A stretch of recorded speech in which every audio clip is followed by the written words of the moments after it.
Strange Diner. Out in the holler where the kudzu grows and the forest is thick, beyond the bridge that runs over the creek, and a few miles south of the town, there sits a diner. It's old as shit and has a small gravel parking lot that the church in the woods likes to use for its bi-monthly celebrations, but it's almost always open. The only time it's ever really closed was when a tornado came through. And even then, people were still able to get food from the back window. If you were to stop by and pop in, you'd probably get just about what you'd expect from any old country dinner. It's about the size of a short, double-wide trailer. So, the interior is a bit claustrophobic, but just spacious enough that you won't feel trapped.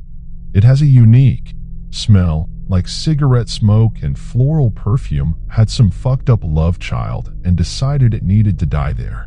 Pictures of unidentifiable people eating are randomly taped to the wood-paneled walls, partially for advertising but mostly to cover some holes. A flickering neon open sign sits in one of the large windows. They're framed with old Christmas lights and let in a natural light when the sun's up, but also allow you get a full view of the road, surrounding woods, or lucky, the veteran coyote, as you eat.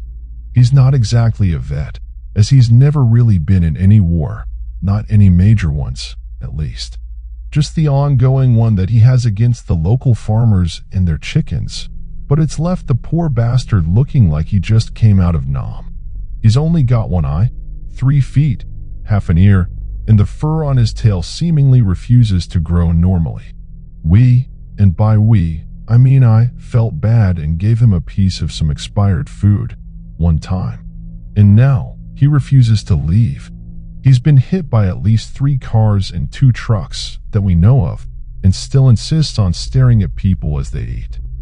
Another sight you may have the misfortune, or blessing depending on who you ask, of seeing out those windows would be what we have dubbed as the sign dancer. A hairy and rather voluptuous man who will occasionally appear and pole dance on the sign out front. We're not sure if he's a ghost or just some dude with too much time on his hands, but we do know that his dances can make people feel things. It's different for everyone. Mrs. Kelvin said she felt peace for the first time in years, while Mr. Branson said he felt true horror. However, after having watched the man dance myself, I'd say it was interesting, but mostly kinda disturbing, like watching someone chug expired milk. As for upkeep, I'm pretty sure it's just seen as an aesthetic choice. An old, eyeless mannequin with a purple Mardi Gras necklace and a name tag sticker on its chest that reads, "Hello, my name is Tamala," sits next to the entrance as a makeshift coat track. If you get close enough to it, you'll notice it has that sickly sweet smell of rot clinging to it. No matter how much it's cleaned or sprayed with Febreze, it will not go away. A corkboard covered in papers, ranging from missing pet posters to advertisements and a few newspaper clippings, sits on the other side. Booths are lined up against smudged windows and advertisements for local businesses are trapped under the clear, yet sticky, plastic coverings on the tables.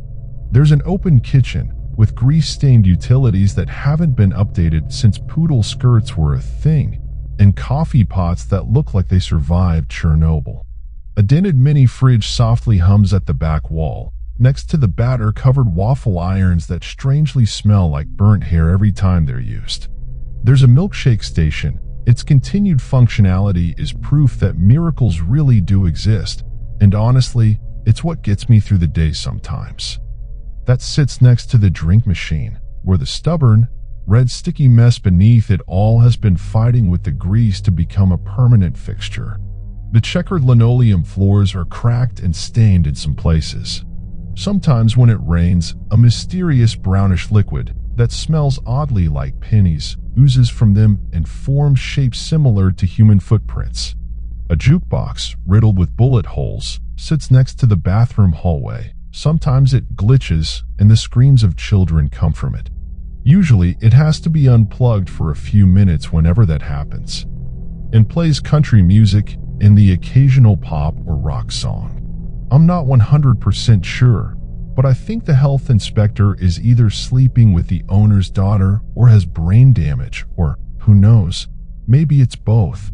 Like, this guy will straight up look at the weird black goop stuff in the mop station and be like, yeah, this is okay. It's shady as fuck, but if there's one thing we can count on, it's that he'll sign off on this shithole as being safe, like, pretty much no matter what. If you find yourself needing to go number 1 or 2 or 3 after a meal or just in general, then you may find a hot dog on the floor next to the toilet paper rack. Its appearance in one of the 2 bathrooms depends entirely on what day of the week it is, though.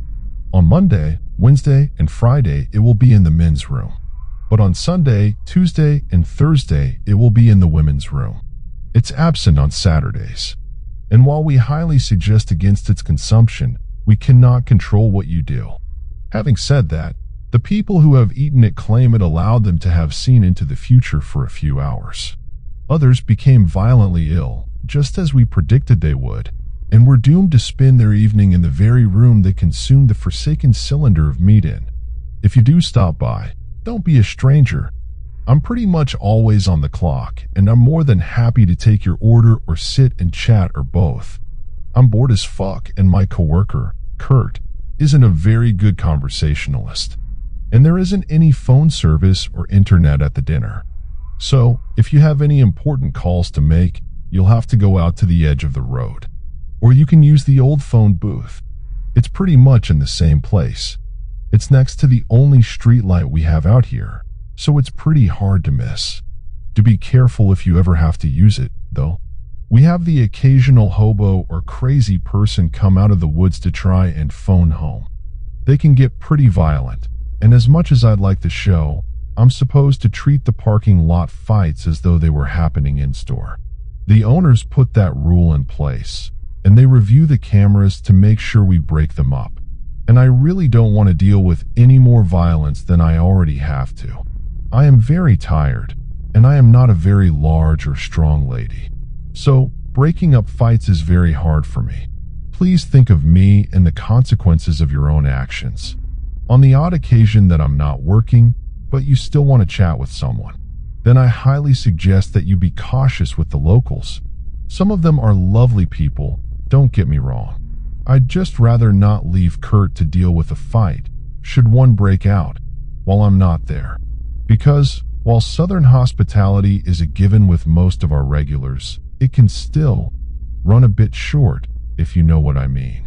If you go in the mornings, you may meet a fair bit of them, like Mr. Stimson, an older man who usually comes between the hours of 7 and 9 a.m. to order a few cups of coffee and a gravy biscuit.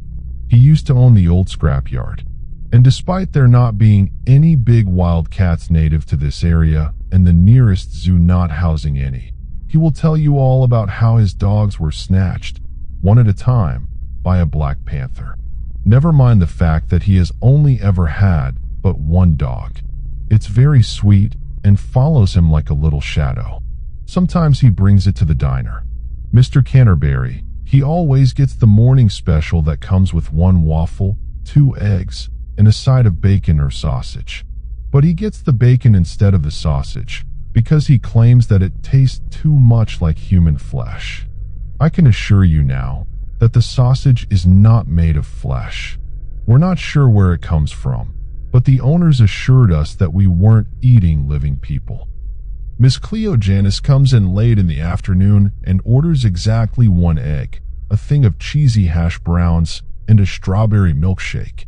She always says that Tamala is crying and that the mannequin is sick. Me and Kurt think she may be projecting her feelings and trying to ask for some form of help. But the last time we just up and asked if she needed any, she wound up getting a bit violent, insisting that it was Tamala that was needing help. We've considered banning her from the dinner, but she tips, like, really good.